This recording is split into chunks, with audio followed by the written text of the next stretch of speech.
The Tao of Self-Confidence, Episode 149. Welcome to the Tao of Self-Confidence, where I share stories of outstanding women finding their inner journey to self-confidence 5 days a week. Visit our website at thetaoofselfconfidence.com to check out amazing blog articles and our killer resources. Well, hello friend. Welcome to the Tao of Self-Confidence, where I share stories of amazing women who have discovered their inner journey to self-confidence. I'm your host today, Sheena Yap Chan, and today I have a special lady on who's from my city of Toronto, Canada. She is the founder of the Avant-garde company, and she's here today to share her story on self-confidence, and I'm just, grateful to have her on. And without further ado, I'm going to introduce you to Mahal Hudson. Mahal, how are you today? Maybe you can fill in a little bit more about yourself to our listeners.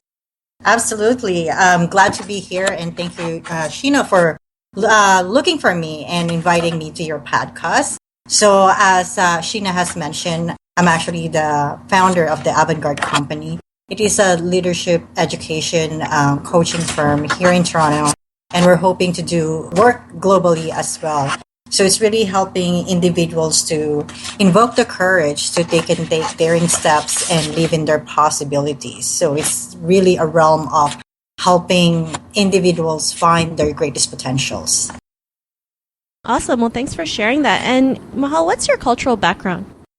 I'm a Filipino. So I've been here in Canada for 15 years now. So immigrated around 2001. Awesome. Well, thanks for sharing that. And, what would be your favorite self-confidence quote? It's funny that I'm not really a big fan of those quote or phrases that I can't remember what, but it's really in line more of not be defined of someone else's judgment. I love that because, most of us are, we usually define ourselves by someone's perception of us, and we tend to forget it's just someone's perception. It's not, who you're supposed to be or who you're meant to be. I mean, if people like Oprah, followed what other people thought of her, I mean, she wouldn't be where she is today, right? Being a multi-billionaire, with all these companies, very successful, because she just believed in herself that she was going to be great. So I really like that definition, or not definition, like that quote that you align yourself with. And, in your own words, how would you define self-confidence? And thinking about really self-confidence, it's really about an expression of inner beauty. And it's about having the courage to stand up for your core values. And I just mentioned earlier, be living positively in the definition that we made for yourself and not by others' judgment. Thank you so much. And, especially with Asian cultures, women are always pretty much bombarded by society to just, follow the crowd and, not make any noise. So I really like that you mentioned this, being able to live, a free life from your definition and not others. So thanks for sharing that. And Mahal, what was your life like before your discovery of self-confidence? It's very interesting. And when my husband and I talked about, he always says that you're not the person that you were when I met you. And it's true, because I'm the person. Growing up, I felt like I always had this inferiority complex. That I remember when I was even in college already, that I don't want to go to parties because I feel like people won't like me, or going to look like stupid or not that beautiful or pretty enough.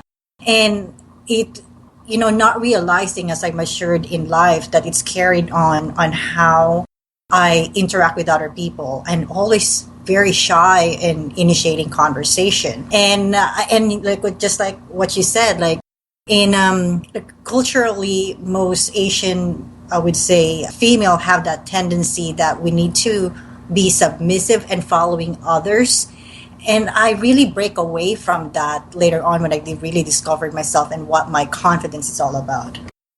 Thanks for sharing that. Yeah, I mean, it's a shame that so many people classify Asian women as being submissive when, it's not really us. That's not who we really are. It's just, society tells us to be that way. And, some women follow it, some people don't. And then we all get bulked into that notion that we're all supposed to be submissive. So I like to also break away from that notion. I want people to realize that Asian women are their own person. They're allowed to do whatever they want and be free to live whoever they want to be. So What was that point in your life when you realized, you were great, you had this power, you were able to, step into your self-confidence? I think more consciously when I was here already in Canada, although like talking about confidence and having courage, like it's always inside me, and I think it's always inside all of us. I immigrated without knowing anyone here and no family, and I just like took it upon myself, like I want a different adventure in life and have that fulfillment. And when I'm continuing to look for more fulfillment, I just really found that I have so much to offer and I'm getting frustrated and I don't know how to do it. So when I get into my coaching program, like I said, consciously, I felt that power inside me. And I said like, wow, I am already enough. I have something in me. And I'm really breaking away all this notion about myself that I thought that I'm always here to please people. And I'm forgetting about what I have already and what I can really offer by just believing in myself in the first place. Awesome. And I'm glad you're able to, start your coaching program and be able to realize your own true power. So, after, launching that and, your aha moment, what's your life like now? It's amazing, I would say. Not amazing in a way that I don't have any problems or difficulties anymore. But I think there's a sense more of like, I have a choice. Like I have some choices.